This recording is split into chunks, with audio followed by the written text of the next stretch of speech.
What is going on, everybody, and welcome to the Washington Brawl Podcast. I am your host, Parker Hamlet, joined by everybody's favorite Hokie, Chris Fowler, and Washington Brawl Insider, Owen Smith. We are, of course, brought to you by the Brawl Network, but we have some exciting news to announce. The Brawl Network has officially joined forces with Manscaped. For those of you who are not familiar with Manscaped, where have you been? Manscaped is the elite upper echelon of tools for your man grooming experience. If you're tired of nicking your junk and want the best tools to make sure you don't go into battle a little bit banged up, head over to www.manscaped.com and pick up the Perfect Package 3.0, which has a lawnmower, the crop preserver, and the crop reviver. The lawnmower trimmer, which has a ceramic blade with skin-safe technology, helps you avoid from your sack getting blitzed. I know what you guys are thinking. What the hell is a crop preserver? That would be a one-of-a-kind ball deodorant, which ensures that by the fourth quarter, you are not in a sticky situation. To finish it off, the Crop Reviver is a spray-on toner for your sack that has you feeling fresh and ready for action with its soothing aloe and hazel extract. So make sure you head over to www.manscaped.com and use promo code BRAWL to get 20% off your purchase. That is promo code BRAWL BRAWL to get 20% off with this limited time offer. Pick up the Perfect Package 3.0 to ensure that, unlike the Washington football team, you can actually score on Sundays. So, guys, the Washington football team fan base is on fire. We're here to stoke it. But joining us today is a very special guest, my guy from NBC Sports Washington, the one, the only, Pete Hailey. Welcome to the show, man. Did you write that copy yourself, or did somebody give that to you? That was brilliant, and I wouldn't mind hearing it like 5 more times. It was honestly great. I know you get a tough rap over there from JP and the guys for doing that. No, I wrote that one myself. You know, we're excited to be partnered with Manscaped moving forward, but had to throw my own little personal twist on it. Yeah, you used the phrases "nick your junk," something about a sack, and fourth quarter, so you can be in good shape. I mean, it was brilliant from start to finish. Really well done. Thank you, man. It means a lot. About a year ago today, you and me from Maryland getting some drinks. And I was telling you about wanting to start a podcast, and you've always been somebody I could talk to. So it's an honor to finally have you on the show for the hopefully not the last time. For sure. Yeah, it's cool to see any podcast start out and grow, and you add people and you find your own identity. So congrats on what you guys have built, and I'm glad we could find some time here to chit-chat about the Washington football team. Perfect. Let's There's get into it. a lot to talk about. Plenty to talk about. We actually had the big man connoisseur, another part of your trio over at Watch Football Talk, Mitch Tischler, on the show a while back. We applauded Mitch for his work in training camp and capturing some interactions that people did not see this year, especially because of COVID. One encounter that he caught, and we reposted, and it got a lot of traction, over 100K total downloads. 100 total views on all social media. So let me correct myself. It became a major talking point. Was Dwayne Haskins and Thomas Davis's exchange, where Davis warned Haskins to stop staring down his receivers. Hey, which one? You better stop staring, bro, because I'm putting brother to sleep on that route now. I was looking right at it, that crossing route. Crossing route. I'm tired of throwing the cross route first, y'all. No, don't throw that, because he would have been asleep. Just watch it on film and then come back and tell me, hey, you right. I mean, somebody came on to ask me if you're not right. Then I'm wrong then. For sure. Dwayne Haskins told the media after the loss on Sunday that he did not feel as if this was a part of his game, and he did not feel as if he was staring down receivers. But I think it's safe to say that anyone who watched the game Sunday can tell you otherwise. For those who are not familiar with the interaction, head over to our page, our NBCS Washington. Mitch is actually the only fan of the video. Davis tells Haskins, you better stop staring on a crossing route that Haskins threw in practice. Haskins then rebutted with, what if you were not right? And seemed somewhat argumentative, at least to me, about the veterans' criticism. After Sunday's loss, how does seeing the clip make you feel, Pete? I don't know if the clip makes me feel too differently. Like, going back and finding that by Mitch was a really smart move by him, and it certainly feels pretty relevant now after the game he had. But, like, of course, after the game, he's not going to admit that he was staring people down. That's a pretty damning flaw by a quarterback to own up to. So he's going to say, no, I don't think that's what happened. But when you hear Ron say it in his Monday press conference, which he did after watching the tape, I'm going to go with what Ron said. And staring down or not, I mean, those were really bad interceptions, and those are interceptions he can't afford to keep tossing if he wants to keep his job. So the Davis interaction was really neat, I thought. I mean, those are conversations that happen all the time, but it just was timely, and resurfacing it now felt like a good thing for us to do as a company. So I'm glad we did. But I didn't make too much of that on its own, but regardless, the dude's got to stop throwing picks, or else he's not going to be in a spot to throw those picks anymore. You know, his encounter His encounter with Davis really surprised me, though, because I feel like it goes everything against that article that you wrote, Pete, about the conversation he had with, I want to say it was Darby, when he threw a pick in practice right before the season started, and then he went to Rivera, and he went to, his receiver, and this guy and that guy, and was trying to learn and trying to get better and trying to see where he messed up, what mistakes he made, and then he kind of just waves Thomas Davis off like he doesn't know what he's talking about. So it's just weird to see both of those interactions happen, and then I feel like we're not seeing the same Dwayne on both of those levels. Sure. Yeah, there wasn't like he wasn't owning up to it like maybe you would have liked to. And Davis obviously has seen his fair share of crossing routes and every other route on the tree in the NFL with all the experience he has. So maybe Dwayne could have been a little more open, but that's 7 to 10 seconds on a practice field in training camp. I wouldn't blow it out too much of proportion just because you didn't know what he was saying before or afterward or what was said in meetings after. But you're right, there was a little bit of defensiveness, but I think for the most part, Dwayne's mentality and his maturity has really upped, and I've seen a lot more of the positive stuff over the negative reception of whatever criticism was handed to him on that particular instance. Yeah, and you guys who are watching Football Talk have been very fair about Dwayne up to this point. Everybody's going to buy into the hype, of course, but of course you need to see results. And I think that clip was more so just bad timing than anything. I kind of dug it up and found it. Like I said, Mitch is the one who found it. We're getting all the credit for it. I'm like, no, you go watch all the stuff they have, because when Mitch came on, we put the Darby clip on as well. You guys are there every day. You see all the interactions between these players. We don't. To me, it was just kind of it was easy for everybody to pounce on Dwayne after that, especially when he gives them a little bit of context post game. Owen, how did that make you feel?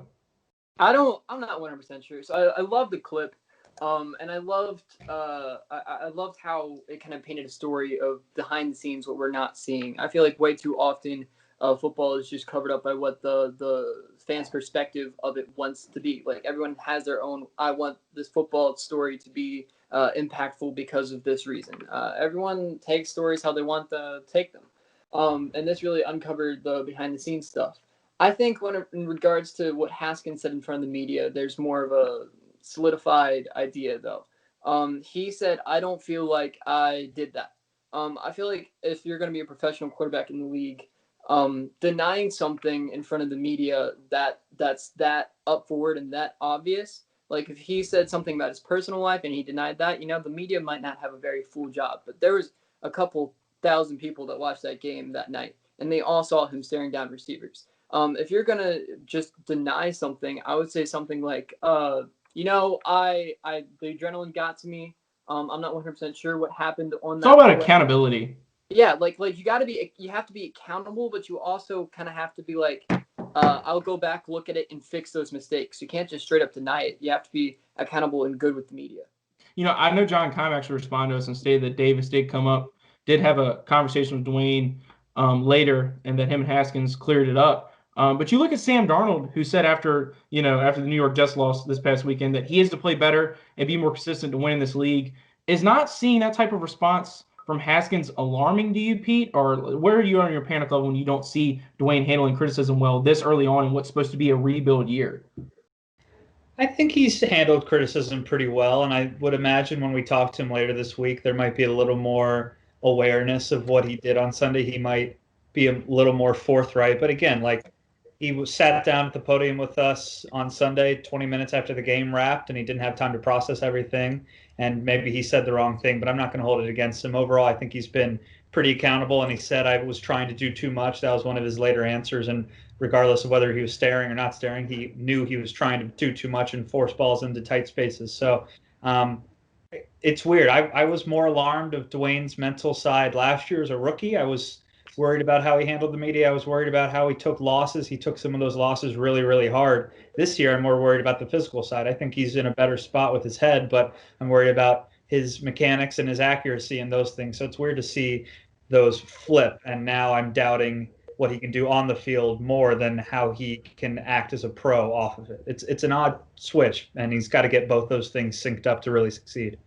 Well. How the turntables... Hey, Pete, I got a question for you. When he walked into the media, what was his body language like? I couldn't really get a good view of that. Like when he sat down. Yeah, he's always, after those kinds of games, he's always kind of got slumped shoulders, but that could just be that's how the chair and the table is in Cleveland. Like it's it eat a ton into the body language. But he's always been someone who kind of speaks quietly and doesn't necessarily sit up there and dominate the room. But I do think overall, as a second-year pro versus what he was as a rookie, he's way more reflective. He's way more open. He gives longer answers. He's more detailed, and he's getting better at handling the media aspect of being an NFL quarterback for sure. That's your answer. Yeah, and I don't. He doesn't come across as me as lazical. I've always seen Dwayne as very cerebral. He's very particular with how he says things. But of course, with any bad game and him playing the quarterback position, that everything's on fire. Dwayne's got to go. Mob is in full force, as you know. I know you went on the DC Tweet Team podcast. Shout out to Andy Burrows. And that you said you want Haskins to fail and fail and fail again, and you were not pro QB change prior to the season. David Carr spoke out and said that he believes that Kyle Allen would give the Watch football team a better chance. Do you agree with that sentiment? Well, it's hard to say what I base this off what I saw in training camp, because I thought like Troy Apke was going to be a lot better from what I saw in training camp, and that's not happening. So maybe we have to change how much stock we have to put into what we see from camp. And sure, maybe Kyle Allen does give Washington a better chance against the Ravens or the Rams or the Giants coming up. But my take is do we really care about getting a better chance by a couple percentage points right now, or do we want to see what this franchise can become in a couple years? And if Ron is going to continue to preach building for the future, then he needs to take the lumps with Dwayne like he described. So I personally don't think Kyle Allen gives them a better chance to win, because what I saw of Kyle Allen in training camp was him throwing a ton of 2-yard passes to Trey Quinn and a lot of checkdowns to J.D. McKissic. He wasn't going downfield very much. Sure, maybe he knows the offense more and would be better in gameplay than he was in practice. But still, I think Dwayne gives them the best chance to win. Maybe Alex Smith does, but I just don't trust his leg. So I still want them to roll with Dwayne. And maybe come the bye week, should things continue to look this rough, they can make a change. But I personally would be in no rush to move on from Haskins. Let him work through these struggles. Let us see if they're temporary or permanent. And then come 2021, you can make the change, really, if you need to. So you're saying by the bye week. Is that your cutoff point? Because, numbers statistically, as of right now, he's below 60% completion rate. And if he stays at that rate, no one's had a lower rate than that than Tim Tebow in 2011. He was also the quarterback that was hit the least amount against Cleveland last week with 29.2 pressure percentage. So, he's not getting hit. He didn't get hit a lot last week. And, he's not completing some of those shorter intermediate routes, and he's not getting all the checkdowns, and he's not getting all the looks he is. So you're sticking to week 8 as your cutoff point, because Ron Rivera wasn't very particular about his. Yeah, Ron said there's a bridge. I'll get to it when I cross it. Him acknowledging that bridge was pretty eye-opening to me, because it's only week 3 and we're already kind of approaching that point where the coach is addressing a quarterback change. I think the bye week's fair. If Dwayne goes out and throws 4 picks against the Ravens, maybe we have to accelerate it, but I think the bye week gives him 8 games. That gives him kind of a full NFL season combined with what he did last year. And you can start saying it's not a small sample size. It's not huge, but at least you're getting some sort of a sample size. And you can maybe see him play against the Giants and some easier defenses. So I'm down for another month, and then you can evaluate. But what's hard is that if this division continues to suck as much as it does, then Ron might be tempted to try a Kyle Allen or an Alex Smith to eke out some sort of division race. But I think the bye week's right now, if things continue the way they go, the bye week is a nice checkpoint to take a breath, and then we can figure out what road do we want to take for the rest of the year. Chris, what's your cutoff point? Ron Rivera isn't very clear about his, but what is your cutoff point? I don't have one for this season. I want him all 16 games, because I said this last week. I think he either shows what he has, he shows what he can do. He shows you if he's going to be the franchise quarterback, or you're in a really good position to draft a quarterback, in the top 5 of the draft. So I think you really can't go wrong with keeping Dwayne in there. Now, I think it is kind of like Pete said, if he goes to the Ravens and throws 4 interceptions, and that's kind of his norm, where he's, throwing multiple picks a game, then you get in a situation where you just kind of have to, cut your losses and stop the bleeding a little bit, put in Kyle Allen just to make it to the end of the season. But if Dwayne is going out there and not doing great, but not doing horrible, I'm perfectly fine with keeping him there 16 games and seeing what he can actually do, seeing how he can grow and see what he can become. And also, this was a coaching staff that got rid of Adrian Peterson because he wasn't part of the future plan. If Kyle Allen is not part of the future plan, what do we need to see from him? Yeah, and I think that's kind of what Pete's getting at as well. Owen, what's your cutoff point? I've said this before. I think it's week 8. I think that's the only really time that we can be like, okay, I wouldn't say it's the cutoff point, but I think it's the decision point. It's the, okay, is this kid the future of the franchise? Are we going to give him the keys to the house, or are we going to, just kind of be like, yeah, sure, I guess you can kind of be here. Maybe you can earn a job later on if someone we draft is bad. But for right now, like I think week 8's that decision point, that the crossroads. It's make it or break it. And it's fastly approaching. We talk about Ron Rivera and his judgment and sentiment that we've all echoed is in Ron we trust. I listened to the latest episode of Watch Football Talk, so I kind of already have your taste of your opinion on this, Pete. But what is your opinion? And this is a controversial topic on the usage of Ron Rivera's timeouts late in games.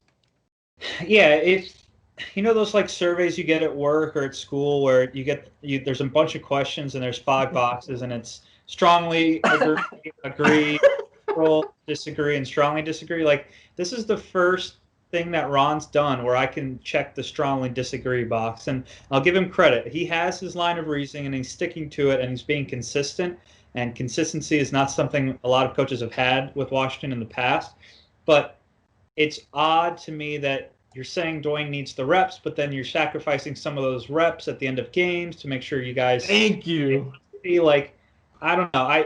It's a little bit of mixed messaging or mixed actions, because the message is staying the same. I want these guys to be healthy, but you're also losing a chance to see more from Dwayne, and you're preaching all this about competition, but then you're not fighting until the last second. So it's one thing with Ron that I strongly disagree with, and I still believe he's a great leader for the franchise and he should be here for a long time, and I want to see what he can do to shape this roster and fix this culture and all those buzzy things we've talked about with him. But in terms of how he's handling the end of games, for it to happen twice in a row and for him to continue to go in this direction, I'm pretty confused by it, honestly.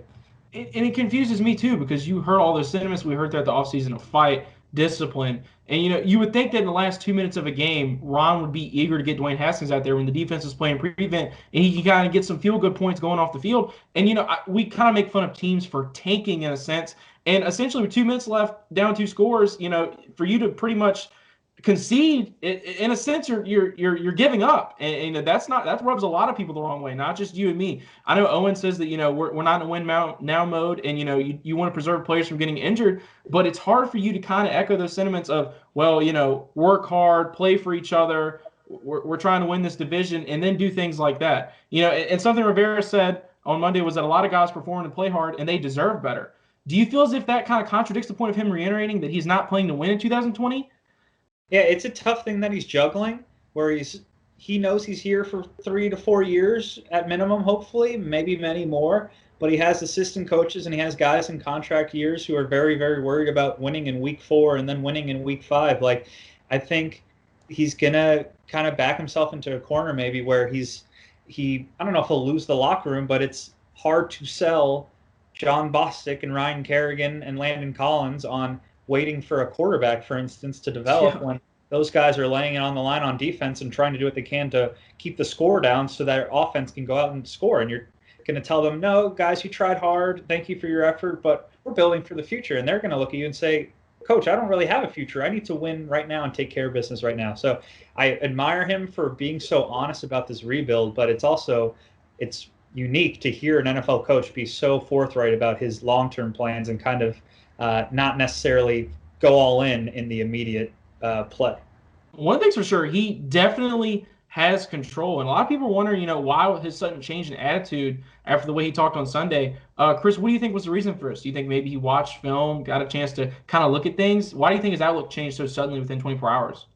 I don't know if it exactly changed. I think he means everything he says. And I mean, he might fall back on everything or something sometimes, but I don't think this is really him falling back. I think he still sticks by his word, of not calling those timeouts. I don't think he says necessarily deserving better as in, oh, they should get out there and score one more touchdown so the score looks prettier. I think it's more of just like they deserve to win.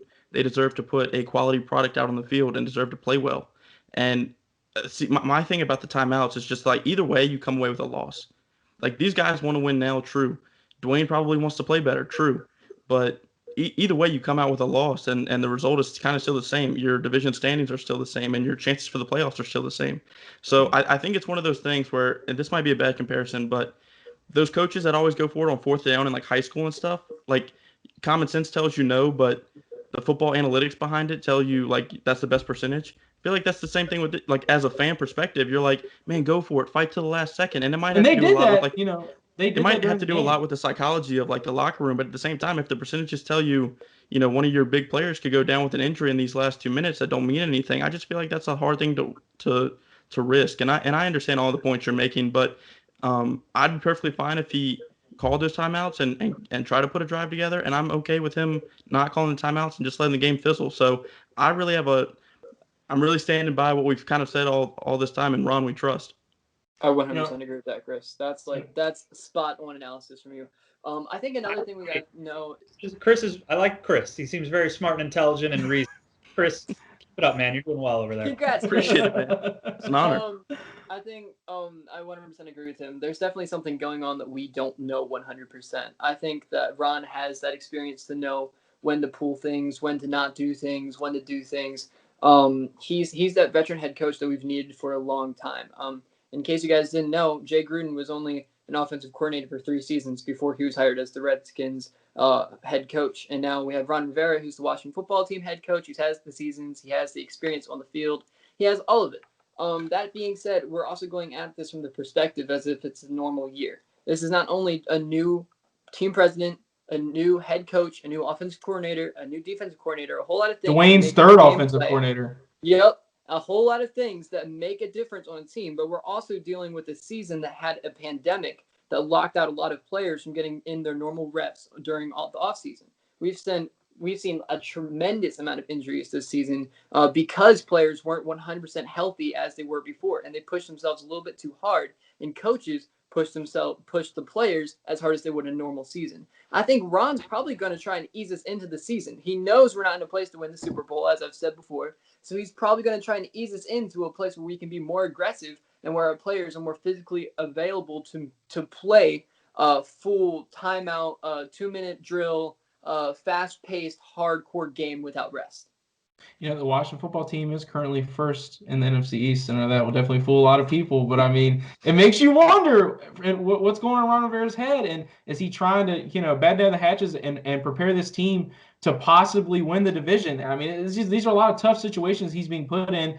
I definitely trust his judgment. It's just with the timeout usage and everything, it's hard to make me as a fan believe that you were trying to attack success while being so conservative at the same time. But he does know he's in this for the long haul, and he certainly carries himself like it. So we talked a lot about the bad, so let's talk a little bit about the good. Terry McLaurin, aka the constant as I call him, currently second in the NFL in yards after catch, as Chris likes to call it, rack the yak. He's actually only behind Alvin Kamara, which is crazy because he's not getting anywhere near the volume of Alvin Kamara. And of course, Montez Sweat had a spectacular game in spite of no Chase Young and Matthew Ioannidis. Pete, who is a member of the Washington football team that you've kind of have your eye on after this last Sunday? Someone that fans that kind of need to watch. What's the Pete beat on that? I'm going to choose Isaiah Wright. Like, he was completely non-existent in weeks 1 and 2, and maybe it was because of Steven Sims' toe injury, or maybe Scott Turner just wanted to give him a chance. But regardless, he was a real factor in Cleveland. They used him on a reverse. They threw him some balls around the line of scrimmage. He had a catch down the field and should have had another one. He just kind of stepped out and fell asleep there. But this is a dude they signed as an undrafted free agent, and he felt like a lock all offseason, which was odd. But he made the roster, and after a couple of quiet weeks, he saw a lot of snaps and a lot of action and showed that he could be utilized in multiple ways. So that's a small name that I'm sure a lot of people just learned for the first time against Cleveland, but I'm really intrigued to see where he goes from there. And then on defense, I want to see Cameron Curl, 7th rounder out of Arkansas, who's really impressed early. I want to see if maybe they'll start using him more instead of Troy Apke, because they're defending Apke and saying he's playing better than the outsiders say, but it's hard not to watch the game and look at him trailing in coverage and missing tackles and say that guy deserves to continue to be in the lineup. So 2 kind of lesser known guys, but they're both talented and have made some really strong early impressions. So I want to see what they can do with more reps. Curl is very impressed. I mean, Curl has impressed Ron Rivera very early. He said if it wasn't for, just a lack of, off-season workouts and, all that stuff, all the normal eyes you would have on the process, COVID eliminated them. So if Curl had all those eyes on him, Rivera said he would have felt like he would have been drafted very early on, and he definitely shows that. A lot of the doubts there with Curl, though, is a lot of people feel as if he's only a rotational player, if you will. So a lot of aspects of Curl's game you like. Oh, and I know you're a big fan of Cameron Curl. Yeah, you know, it would be great right now, Chris, if you could go ahead and edit in some sound bites of me being on the Isaiah hype train and Cameron Curl. You were. The past 3 podcasts, maybe. Flashback.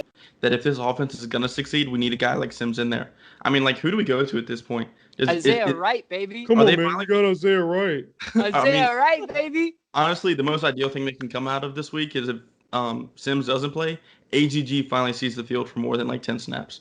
Nah, he's still being on the bench. He has 3 most. I think they put in Isaiah Wright. I want to see the undrafted free agent rookie. End of flashback. I have been all in on both of those guys for a little bit. I've watched the tape. I've seen. Honestly, also we kind of have the aspect right now of what can we lose, right? Like, go ahead, throw in the new guy. Let's see what he can do. What's going to be the worst thing that happens, right? We can throw in Dontrell Inman again, Inman, whatever. He called 2 touchdowns on Sunday. Put some respect on him. He's doing good. He did good. Surprising. I did not think he was going to do that good this season. But I really like Wright. I really like Curl. I think Curl's a great flat player. I think that he can be a great guy in a zone scheme defense with the edge rushers. Maybe hit the safety option, hit the running back. He's definitely a flat edge player. That's why I don't think he'll do good where Troy is, because Troy, he isn't a deep player, but he's a little better than I would say Cameron Curl, who plays that flat is. If you put Curl where Troy is, he wouldn't have any idea where to start. It would just probably be a little bit worse, because now you have a guy who doesn't even know what to do. Sure, Troy isn't doing what he's supposed to do, but of course he knows a little bit. I mean, he got in the way of OBJ once max. But it's like he knows a little bit of what he's supposed to be doing. He's making some plays. Cameron Curl wouldn't do anything. Yeah, I think that's really fair to say. So those are Pete Hailey's diamond in the rough. That's the Pete beat of the pod. Like I said, Washington currently leads the NFC East, which is wild to say. But to maintain that lead, it's going to be tough, especially this Sunday against the Baltimore Ravens, which we're going to get into here in a second. And then the Rams the following week. A big factor in Washington's Week 1 win was the defense, a defense that I just said is down Matthew Ioannidis, who is now out with the year with a torn bicep, which is a complete gut punch, and we are still awaiting the results of Chase Young's MRI. Pete, how much does this defense take a hit with no Matthew Ioannidis for the year and possibly no Chase Young for the next couple weeks, especially with these tough matchups?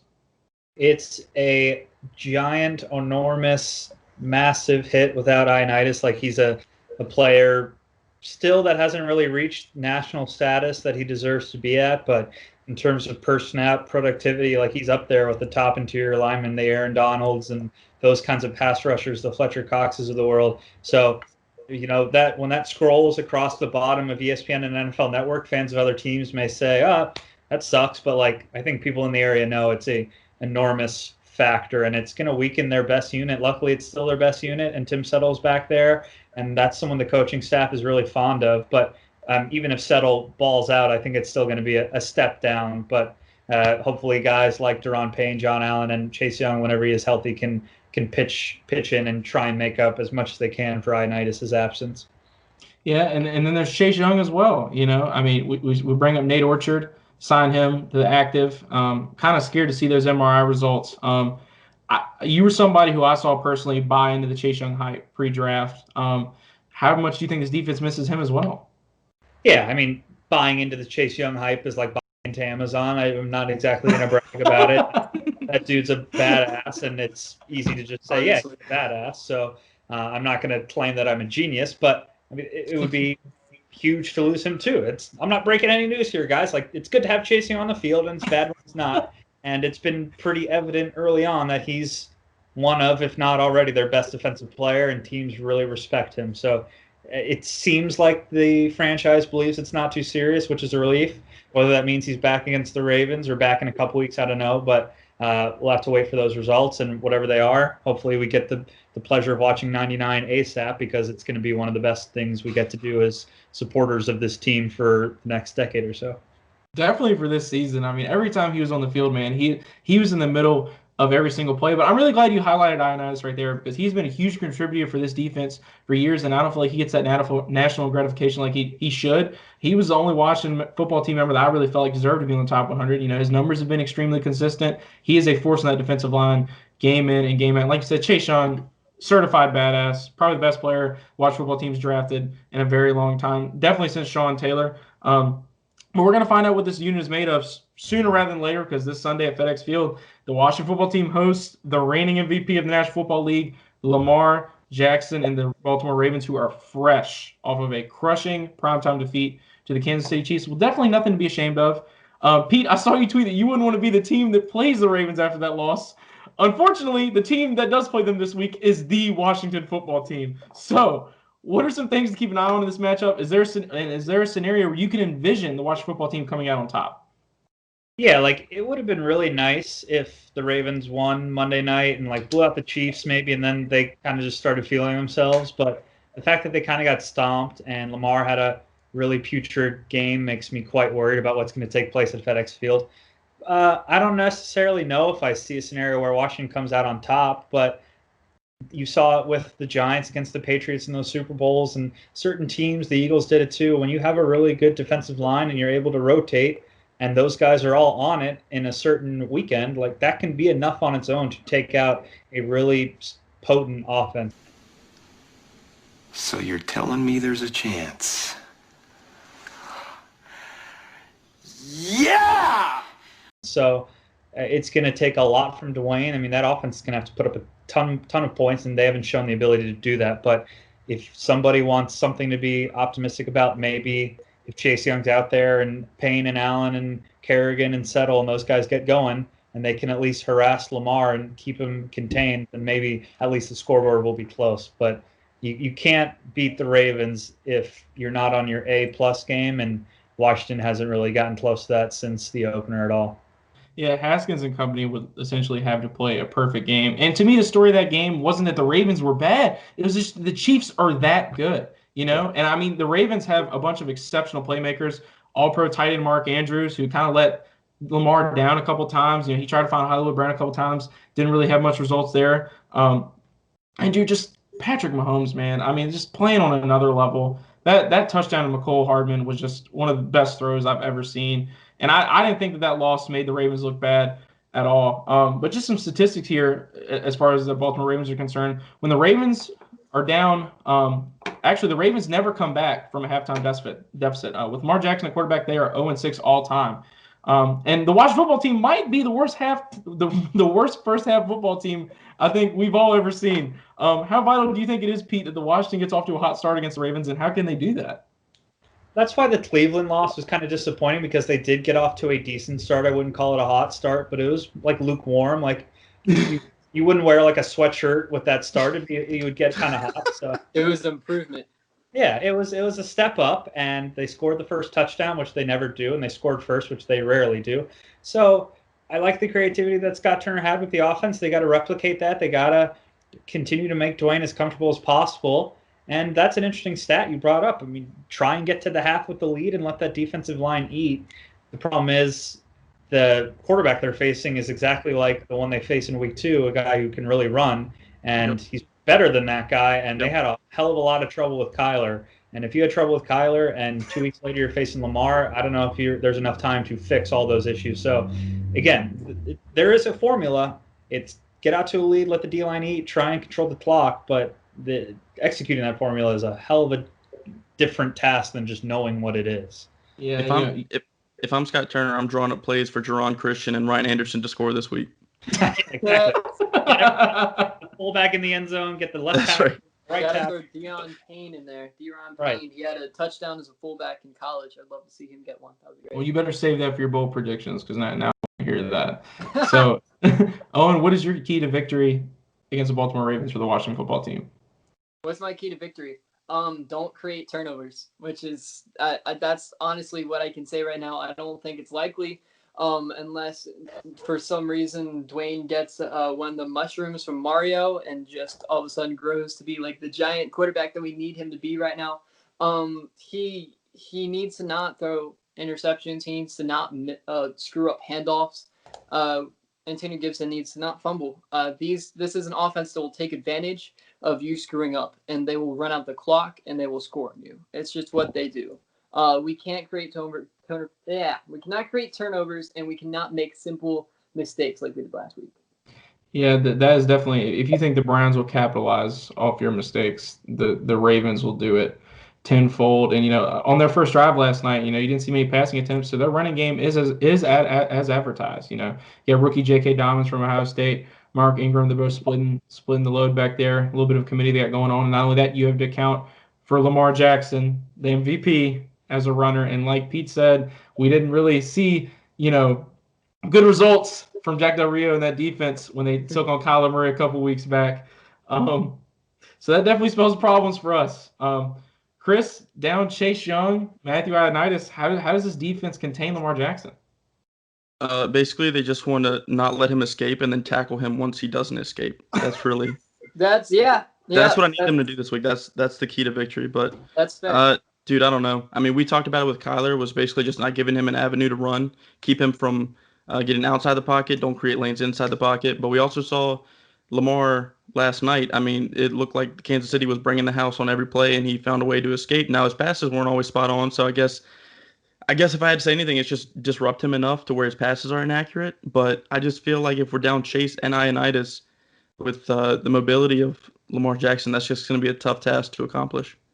Ioannidis was the most quiet, big difference we had in our game. He's such an amazing defensive lineman. His natural skill and strength is amazing. It really sucks to see him out this season. It's really only second to Aaron Donald, actually. But since we're talking about defense, let's go to that side of the ball. Dwayne Haskins and the offense are taking on a unit that, despite losing Earl Thomas, is still elite in this league. With the addition of Calais Campbell this offseason, even after Monday night's loss, where they allowed 30-plus points, the Ravens' defense is still ranked first in the NFL.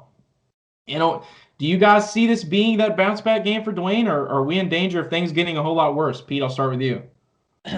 Definitely closer to danger than bounce back, I would think, because those corners are really good in Baltimore, and they should just be able to probably blanket everybody except for Terry. I just don't know if Dontrell Inman and Logan Thomas and Steven Sims and those dudes can win enough in one-on-one battles with the caliber of DBs that Baltimore has. Luckily, the Ravens don't seem to generate a ton of pass pressure with their front four, so they need to blitz. So if they're continuing to do that, Dwayne can hopefully find some holes. But it's tough that he's in a spot where he needs to perform so well.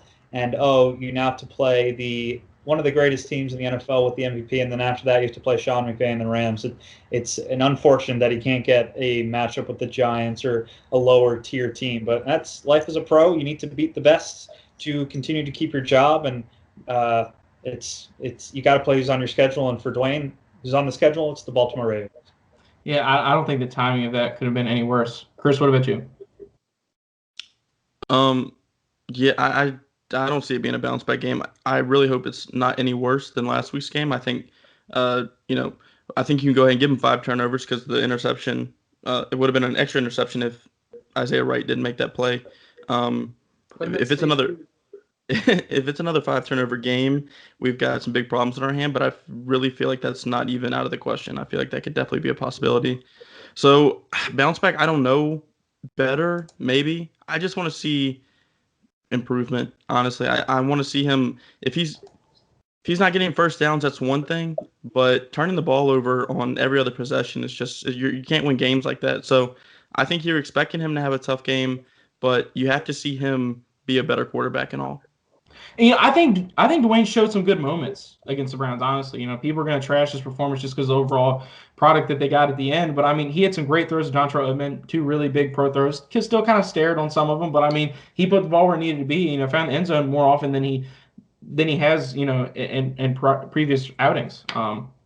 And like you said, getting Isaiah Wright involved on Sunday was a big part of it as well. I think Scott Turner drew a great game plan, and I feel like he can do that again this week. But the offense just cannot shoot themselves in the foot like they did, and Dwayne Haskins can't shoot himself in the foot like he did. Owen, do you see this being a bounce-back week for Dwayne? I don't see it being a bounce-back. I think that the best thing you can work on right now is just not making sloppy mistakes. I can see throwing a little bit high and to the left. Every quarterback has bad throws. Look at Carson Wentz. Dude was supposed to be MVP a couple years ago, and now he's considered one of the worst in the league this season. Every quarterback has positives. Every quarterback has lows. It happens. But you cannot screw up a handoff. That was the biggest thing to me when he screwed up that handoff to Gibb. If you're a starting caliber quarterback in the NFL and we're paying you $14 million, you cannot screw up a handoff.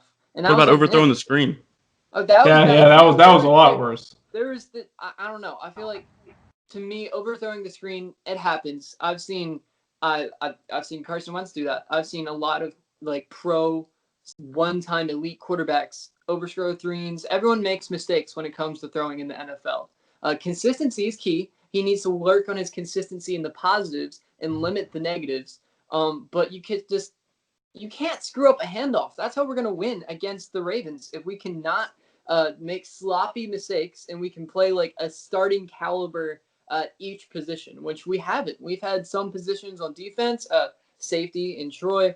We've had Dwayne, which didn't really play as a starting caliber. I would put him at a good backup caliber. That's what he was. He made some plays, but he didn't play as a starting caliber. And on the running, Gibb fumbled once on his own. And I mean, of course, it was literally right when the half ended, so it didn't really have that much an impact on the game. But you put that 2 minutes into the third quarter, that's game-changing momentum right there. We just cannot make sloppy mistakes against John Harbaugh because he will take advantage. He will pound you. It's just how that works. That coaching staff is just elite, man, across the board. You know, the way they've groomed Lamar Jackson and you know, made entire game plans around his skills and his strengths. You know, it really is amazing what they're doing with him. It's everything that Washington was trying to do with Robert Griffin III, full fold. And, you know, it's funny he's actually on that team. We got the little Heisman pack and everything going over there. But speaking of the matchup versus the Ravens, we're now at the part of the show where we give our bold predictions for this Sunday's matchup in Baltimore. The Washington football team has won the last 2 meetings against the Ravens. Some are going to say that doesn't matter, and I can completely understand why. But they're also they're the crowd that are deeming this as a trap game for Baltimore. The over-under currently sits at 47 points. Chris, I'll start with you. What will the score be come Sunday, and what are your bold predictions? I don't know, man. This is a tough one. I feel like we can be bold in the other games, and we usually have all fallen short. But this is a hard game to be bold in. I think it's almost bold enough to say that we scored 24 points. So that's going to be my bold prediction. God. But I think that's all garbage time. I think my final score is going to be somewhere upwards of like 45 to 24. I think it's going to be an absolute. I think RG3 gets a touchdown if that says anything. Oh no! Don't speak it into existence. I really want that to happen. I'm not gonna lie. He's at least touching the field. You think they would do that? Yeah, 100%. John, of course. Petty. John is a great guy, but he's very petty. I love John Harbaugh. Met him a couple of times, but my bold prediction for this, it's not that bold. It's that Dwayne only has 1 turnover. That's where it's at. Okay, that's improvement based off that. It's improvement. It's still not. It's not incredibly bold, but he only has 1 turnover on him. A lot of people would expect more than that. Let me go back for a second, though. Pete, what do you think is the over-under on an RG3 touchdown on Sunday? That's a brilliant call there by Chris. Like, it is. It just feels like something that's going to happen. I don't know if he'll score, but I feel like we're going to see RG3 at FedEx Field, and it's going to be a time warp, and it's going to be uncomfortable, and it's going to be hilarious, and it's going to be a lot of things all at the same time. I'm jealous I didn't think of that first, Chris. Thank you for putting that in my brain, because I now just kind of believe that that's going to take place. Yeah, it's definitely in my head now too. If I were to compare that to anything, it would be the 2016 Dallas game at home where Alfred Morris scored the game-winning touchdown on us. Yeah. And oh god, that broke my heart. Speaking of Alfred Morris, I actually have his only ever signed DMV custom plate I won. So that made him leaving DC hurt a lot worse. Nope. I think an RG3 touchdown would definitely sting too, though, man. Everybody remembers that interaction they had in the preseason, I think last year, where he just kind of embraced him and kind of looked at him with like the get out look, you know, like telling Dwayne to come out of the sunken place almost. So I think Dwayne is RG3, man. I don't know, man. I wish the best for that guy. I got nothing bad to say about him, but I can totally envision a situation where he scores, especially with all the different kind of packages they've drawn up for him in the Heisman package, if you will. My score, I'm very, very much with Chris on this one.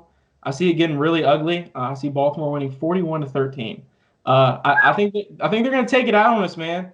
If we'd won last week and we're down 2 of our best defensive players, I would have given us a shot. But those aren't the circumstances. And like Pete said, I would have felt much more comfortable playing Baltimore had they just beaten the Chiefs, because maybe they go into this game a little lazical and kind of underestimate us. But that's not the case. You know, they may not get a full week of practice, but they have all their mishaps on Monday Night Football, and they also have all of ours on tape against Cleveland.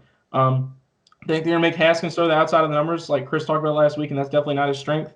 We're down Brandon Scherf, and even though Pete said that defensive line isn't very stout, I still feel like they have what it takes to have a field day.